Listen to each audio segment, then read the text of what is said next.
Come down, revolution, come down, revolution, come. Oh, oh, oh, oh.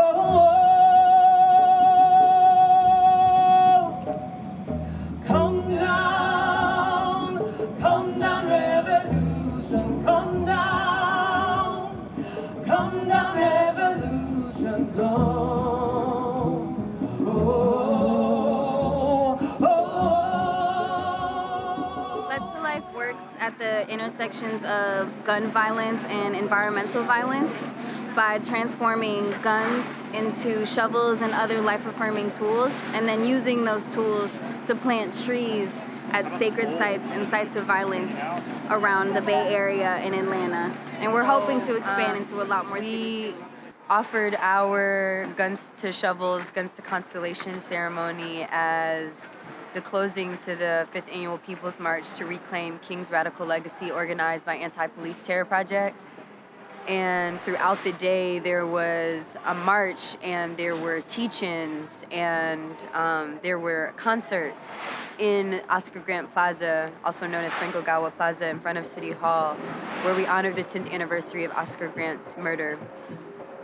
And throughout this evening, in our sunset ceremony to close for the Guns to Shovels ceremony, we had an opening with Oyanike Botanica, Puerto Rican group that called in the Orisha Ogun, who is the Orisha of metal and the Orisha of the city and industrialization, in the Ifa traditions, in between the earth and the heaven and the earth.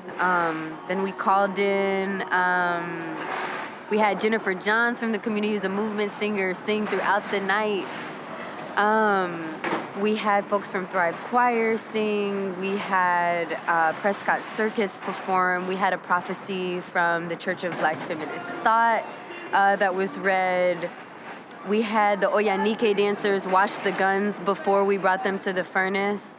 After we do the ceremonial weldings of guns into shovels and constellations and life-affirming symbols, you know, we use those shovels to plant trees. You know, we use the constellations as a part of our tree plantings. So everything we do is really in ceremony.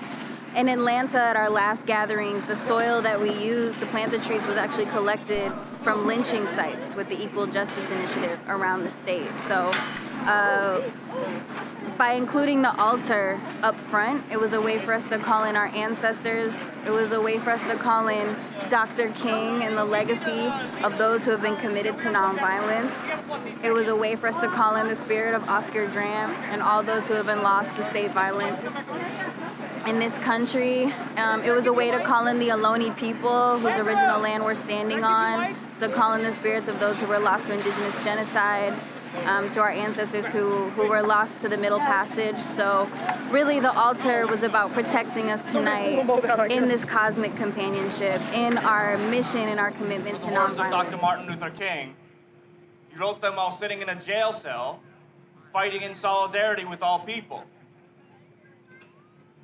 If we are to truly believe in this idea of collective liberation and of interdependence, then it's on all of us to know that when a mother grieves for a lost child, that it's not just her pain to hold, because it's all of our children. And if we're to truly live into this idea of interdependence, that it's upon all of us to make sure that we are in solidarity and we are collectively fighting for justice for those grieving mothers. That was my only son, and our situation was a little unique.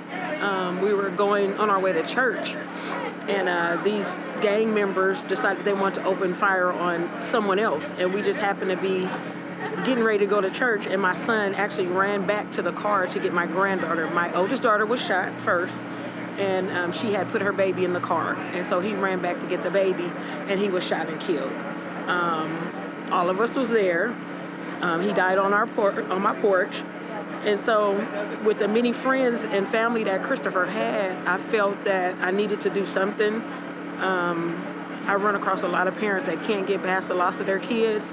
I had 17 years with Christopher, and I'm grateful for that. Some people don't get 17 years, but the 17 years that I did have with him were wonderful.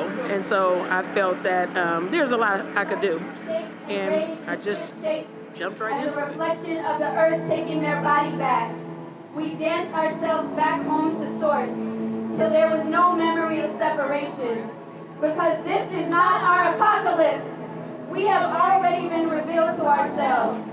This is not our apocalypse. We have come to lay white supremacy to rest.